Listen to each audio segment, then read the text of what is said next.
원전주 중에서 두산 에너빌리티 한번 보도록 하겠습니다.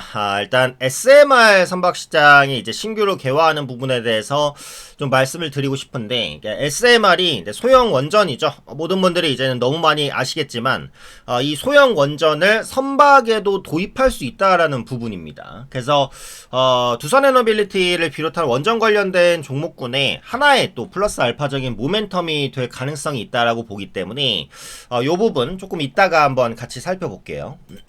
자, 먼저 일단 두산 에너빌리티 관련된 리포트 요약 내용부터 한번 보겠습니다. 이게 KB증권에서 지난달 말에 나온 리포트인데, 네, 수주잔고가 올해부터 성장을 본격적으로 시작한다. 그래서 매수 의견을 냈다라는 부분이고요.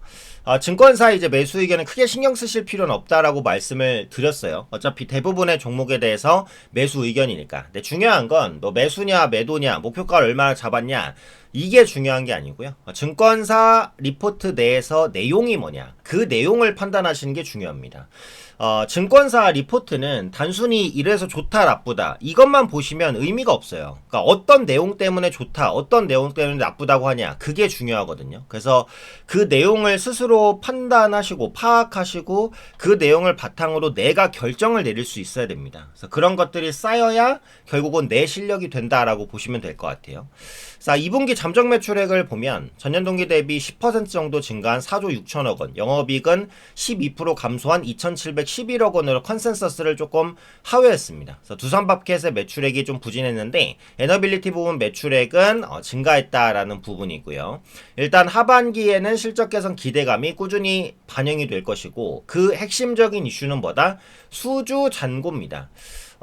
단순히 이제 그냥 물건을 딱 찍어서 파는 이런 기업이 아니고, 그러니까 조선이라든지 건설이라든지 원전이라든지 이런 기업 같은 경우에는 그 수주를 받는 규모 자체도 크고요. 공사비와 공사 기간도 엄청나게 깁니다, 일반적으로. 그래서 수주 잔고가 미래의 실적으로 바로 연결되는 구조라고 보시면 되죠. 그래서 건설사도 조선사도 수주 잔고가 중요하고 원전 관련된 업체도 당연히 두말할 필요 없이 수주 잔고가 중요합니다.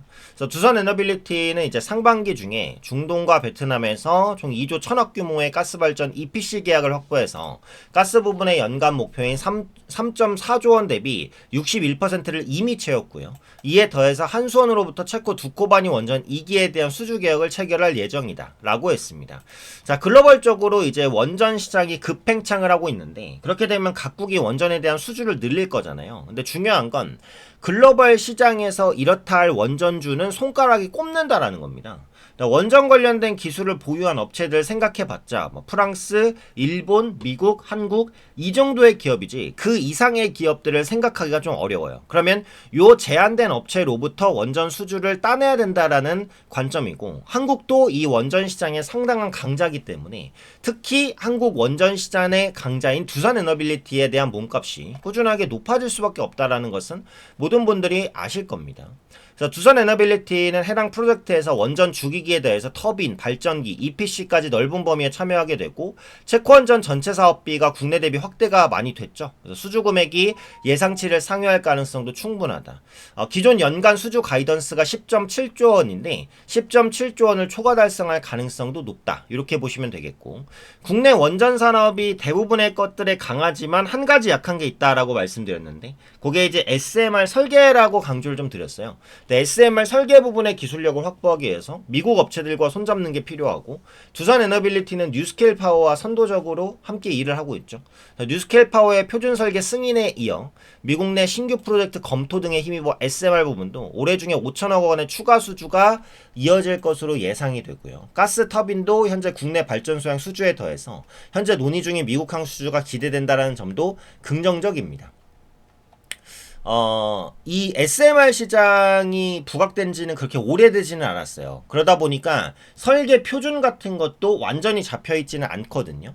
근데 뉴스케일 파워의 표준 설계 승인이 있었잖아요. 그래서 이 부분이 뉴스케일 파워와 손을 잡고 있는 두산 에너빌리티에도 좋은 이슈가 될 수 있다라는 거죠. 자, 추가적으로 오일머니를 앞세운 개발 잭판 중동발 원전 수주 기대감이 높다라는 부분입니다. 지금 보시는 게 UAE 바라카 원전 3호기인데요. 정말 생긴 걸 보면 투박해요. 별거 아닐 것 같지만 이걸 만드는데 드는 돈과 비용, 시간 어마어마하다라고 생각을 하시면 될 것 같고요. 자, 유럽 지역, 중동 지역의 수출 비중을 보시면 압축기와 변압기가 엄청나게 수출이 많이 됩니다. 그래서 LS 일렉트릭이라든지 이런 전력기기 관련주가 계속해서 실적이 좋을 수밖에 없는 이유 중에 하나다. 굴착기, 전기기기 등등 있고요. 여기 보시면 원자료가 있습니다. 지금 봤을 때 증가율은 다른 부분 대비해서는 적잖아요. 근데 이거 반대로 그만큼의 성장 여력이 크다라고 해석하셔도 되거든요. 그래서 지금 원자로 같은 경우에는 7.6% 증가율이지만 이게 올해 하반기에서 내년부터는 폭발적인 성장을 보여준다 라고 보시면 될 것 같습니다. 그래서 UAE는 UAE 디지털 정부 전략 2025, 사우디아라비아는 비전 2030, 오만은 오만 비전 2040 등의 대규모 프로젝트를 추진 중인데 이 대규모 프로젝트에 공통적으로 많이 들어가는 게 있어요. 뭐냐? 에너지입니다. 에너지가 없으면 이런 대규모 프로젝트를 할 수가 없거든요. 그럼 그 에너지를 어떻게 조달할 것이냐에 대한 문제잖아요. 화력 발전으로 할 수도 있겠지만 환경 오염 때문에 어쨌든 줄어드는 추세고요. 결국 신재생과 원전 써야 되는데 단기 효율은 원전이 좋기 때문에 원전을 주요 에너지원으로 쓸 수밖에는 없어요. 그래서 이런 대규모 프로젝트들의 수혜는 결국 원전주가 가져갈 가능성이 높다. 네, 이렇게 보셔도 좋습니다. 그래서 이런 중동발 투자 확대 기회를 잡고 있는 게 이제 한국 기업 한화와 두산이에요. 그래서 두산 에너빌리티는 사우디아라비아와 4월 3,400억 규모의 스팀 터빈 발전기 공급 계약, 지난 5월엔 1,300억 규모의 연료전환 공사 계약을 체결을 했습니다. 그래서 두산 에너빌리티는 최근 5년간 6조 원이 넘는 규모의 프로젝트를 수주했고요. 이 부분에 대한 영향력도 앞으로 계속해서 확장시켜 나갈 가능성이 높다. 그래서 K원전에 대한 진출이 2009년 UAE 바라카를 기점으로 계속해서 확대가 되고 있죠. 그래서 한전 중동지사는 현재 사우디아라비아, UAE, 바레인 3개국에서 11개 프로젝트를 전개하고 있고요. 앞으로 이런 프로젝트들이 계속해서 확대될 가능성이 높습니다. 아까 예상했던 그러니까 올해 연간 수주 가이던스 10.7조 원을 초과 달성할 수 있는 주요 근거가 바로 이 오일머니를 앞세운 중동발 수주 확대라고 보시면 될 것 같습니다. 그래서 앞으로 이런 기사들이 계속 나올 거고요. 두산 에너빌리티의 모멘텀이 되겠죠. 그리고 앞서 제가 썸네일에서 말씀드렸던 내용 바로 SMR 선박시장의 개화입니다.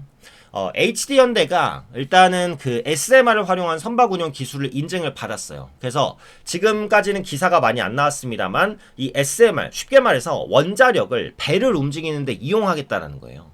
그럼 이 SMR을 이제 그 배에 적용했을 때 장점이 뭐냐? 기존의 배를 움직이는데 필요했던 엔진, 배기기관, 연료 탱크 이런 게 필요가 없습니다. 그러니까 공간을 더 적게 먹죠. 그럼 무게 부담도 더 적겠죠. 그럼 배가 더 가벼워지고 공간에 대한 이점이 있으니까 물건을 더 많이 실을 수 있습니다.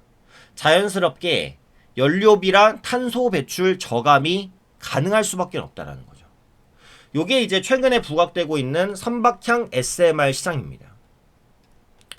그래서 국제해사기구가 그 해양환경보호위원회에서 온실가스 집약도 기준을 대폭 강화하기로 결정을 했죠. 이 부분도 친환경 선박 기술에 대한 필요성을 끌어올리는 부분이고 그 중심에 뭐가 있다? SMR이 있다는 겁니다.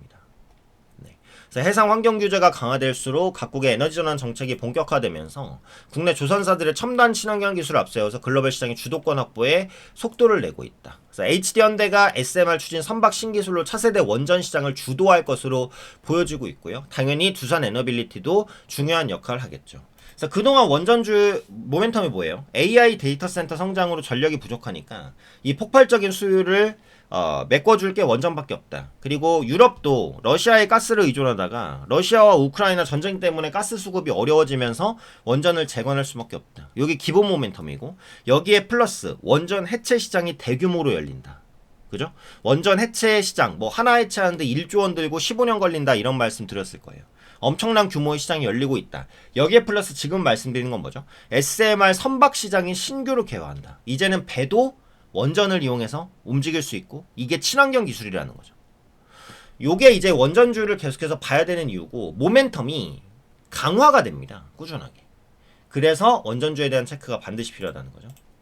두산 에너빌리티가 이제 조정 이후에 바로 회복하죠. 그러니까 두산 에너빌리티는 상승 추세를 깬 적도 없어요. 상승 이후에 옆으로 횡보하면서 박스권을 그리고 있는 중이고 다만 두산 에너빌리티는 단기의 상승폭이 크긴 했잖아요. 그래서 신규로 매수하기가 항상 불안할 수 있다. 그러면 그런 분들은 이제 상대로 조정이 나왔었던 한전기술 아니면 한전 KPS 이런 쪽에 눈을 돌려볼 수 있다라는 말씀을 드렸어요. 그래서 기술적으로는 지금 한전 KPS가 가장 부담이 없기는 하죠. 전고점 부근 근처까지 가서 완전히 내려오진 않았지만 근처에서 반등을 하고 있는 거니까.